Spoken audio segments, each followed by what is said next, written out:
Yan, trabaho na naman tayo mga boss. At ito po ay magbababa tayo ng steering column at papalitan, gawa ng may maingay pagka ikabig mo sa kanan at kaliwa. So papalitan natin Hyundai Accent 2022 model. Ayan, tanggalin lang natin yung dalawang screw bolt dito sa kanyang airbag.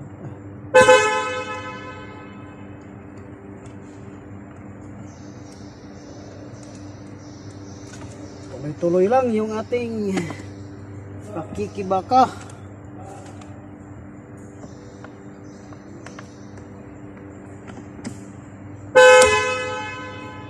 Natin tanggal yung battery. Dito naman may safety naman yan.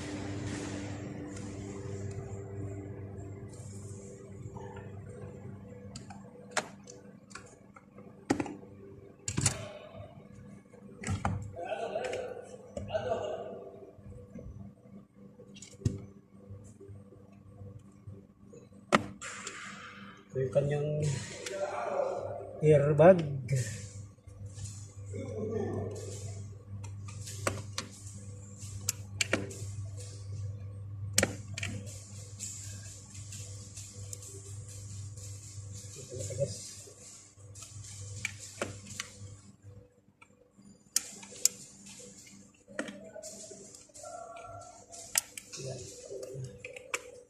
So yan, yun yung airbag.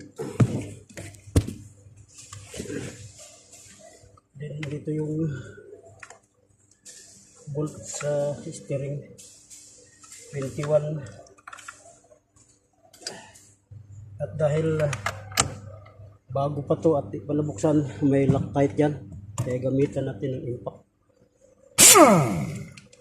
para tanggal. Yan o, one time lang, kailangan may impact. Yan yung kanyang bolt na 21. Tapos kalampagin lang natin yung ganyan para mahulog na. Ayan.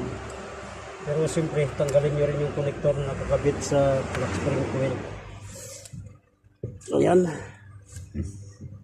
ganun lang yan. At mamaya tanggalin natin ito para ma-pull out na yan. At isa-isahan pa natin.